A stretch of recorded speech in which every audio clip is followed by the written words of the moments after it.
Hey gang, what's up? Hope you all doing okay. I have this story I want to share. It's a story of compassion. It's a story of following your heart. What I mean by following your heart, follow your heart and not your brain. Let me elaborate. Let me share the story of what happened just several days ago, this past weekend.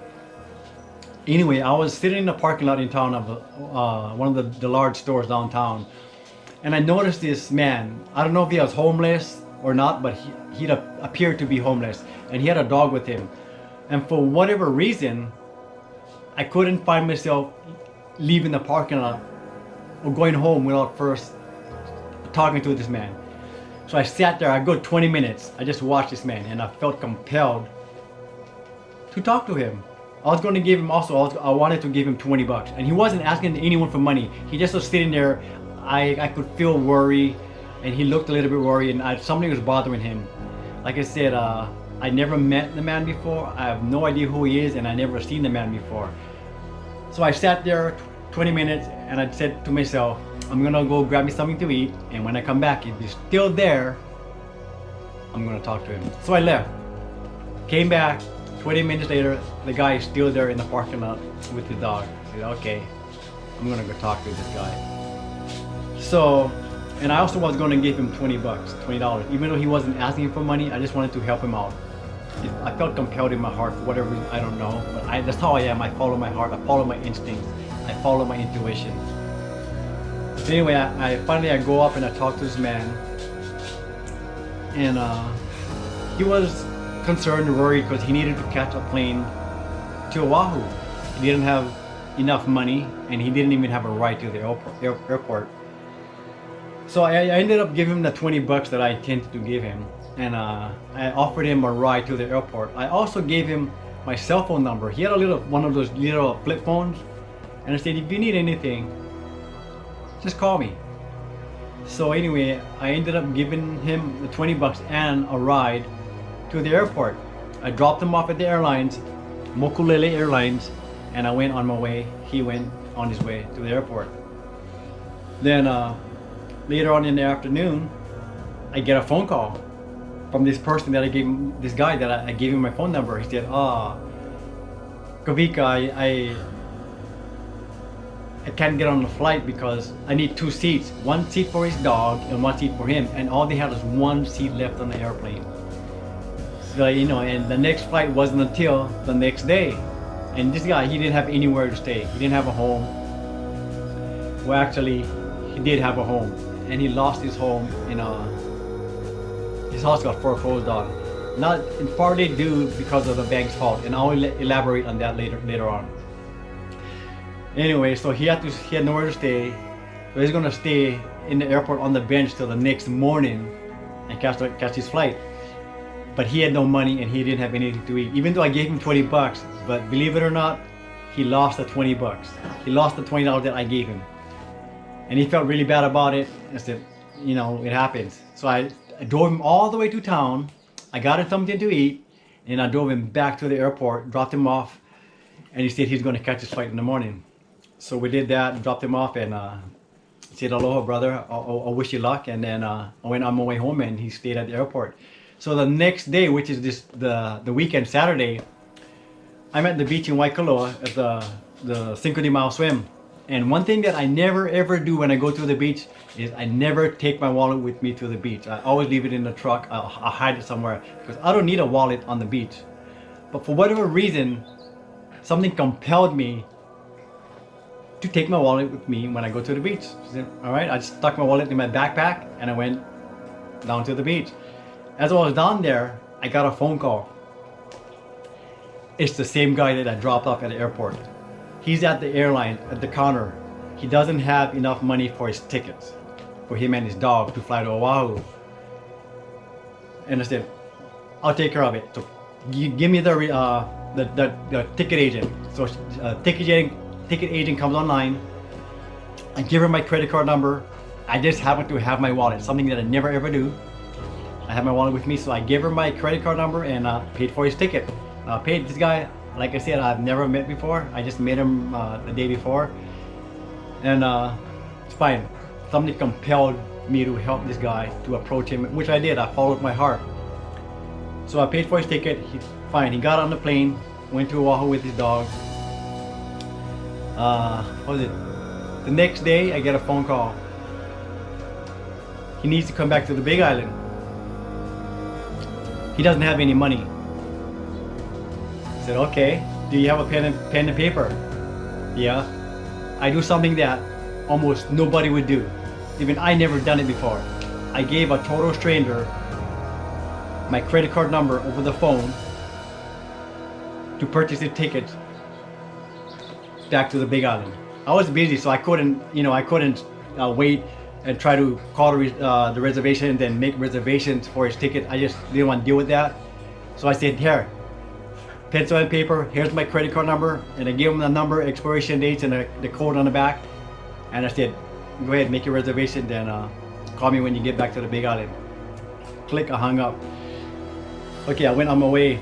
That very night, I was thinking, oh my God, I gave a total stranger that I just met my credit card number to my bank account. I don't have a lot of money in there, but the money that I do have is for my bills. And I gave it to a stranger to pay for his ticket. But you know what? The whole time I was following my heart, and something compelled me, like I said, to go talk to this man, to help this man. So I did. I'm not gonna let this brain get in the way of this one. So next day he called me back. He says, Kavika, I'm back on the Big Island. And the first thing I tell him is, my credit card number that I gave you, please tear it up and destroy it. You cannot let anyone get that credit card number. He said, don't worry, I got you. I already did that. I said, right on, brother. Anyway, I meet up with him several more times. Still, he's having a hard time. No food. I've been to town and back several times at night during the course of the day to get him food, to get his dog some food, to buy his prescription. He didn't have money for his prescription. This guy's about in his 60s and he need blood thinners, his medicine. He didn't have no money. No worries, I took care of his prescription. I paid everything. I'm like $600 deep so far, and I expected not to get that money back. But like I said, I'm following my heart. My heart said something compelled me to help this man. So I did. I didn't think about it. Okay, today, I get another phone call from my friend over here, my new friend that I'm trying to help out. He said, can you meet me in town? I said, oh, sure, no problem. So I left work early and I met him in town. And he told me the reason that he went to Oahu, because he needed to go to court. The reason he needed to go to court was nothing bad, was because of the bank foreclosures that Wells Fargo went through with some people. Anyway, what it is, there was a class action lawsuit against some people that the bank didn't disclose some of the different financial opportunities that they could have if they were having a hard time paying their mortgage. And eventually they lost their home. He was one of them. He had to go to Oahu to court because of that. And the judge awarded them a large sum of money in this class action lawsuit. I didn't know any of this until he called me today and I was having a conversation with him. So what he did was, he said, Kavika, I have something for you. He gave me $1,000. $1,000. I didn't ask for his money back or anything. He just gave me the money because this guy was down on his luck, was having a hard time, lost their home, wasn't stand-up honorable man. And he even mentioned that it touched his heart. It also touched my heart because, like I said, I didn't expect anything out of this. I expected to never see my money again, which is cool. I need the money, but that's all right. I'll get by. He was having such a hard time. He had no money. He lost his home. He was on the streets. But one thing he never did, he never asked for money from anyone. And he never asked for money from me. I just approached him because I felt, for whatever reason, I followed my heart and felt his hard times. I don't have, we see homeless people all the time. It's easy to judge them. I never judge these people because I know I used to be homeless. For a while, I lived on the streets.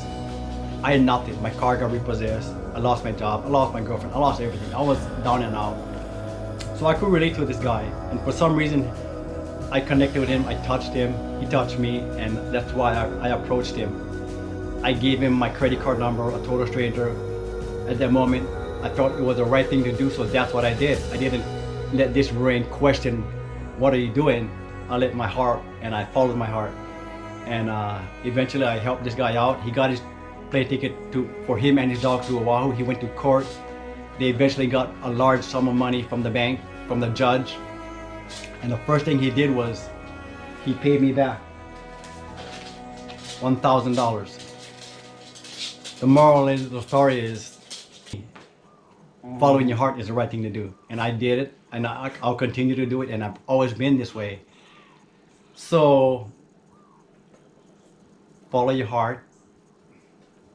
Don't judge people, despite how they look or what they think. We don't know. We have no idea what they're going through, what they've been through. Like I said, I used to be homeless before. I never done drugs and none of that stuff, but I fell in hard times. Same as this individual that I met. He was a really stand-up guy, and he just went through some hard times. And like I said, I connected with him. I offered my help. I offered my heart, and everything turned out okay. So follow your heart, people. Sometimes we tend to overthink things, overanalyze things. Sometimes that can be a good, or it can be bad. I don't know, but I just like to follow my heart, and maybe perhaps you should do too at some point, to an extent. Anyway, I thought I'd share the story with you, and maybe inspire some of you to basically follow your heart and don't judge anybody for that matter, because we don't know what other people are going through, right? Anyway, I hope you all having a good day, and like I said, I really wanted to share this story with you. I didn't want to mention his name because I don't think it's the right thing to do. And I told him I'd share the story with him. He was cool with it. Anyway, I hope you're having a good day, everybody. Thanks for listening, and until the next time, aloha.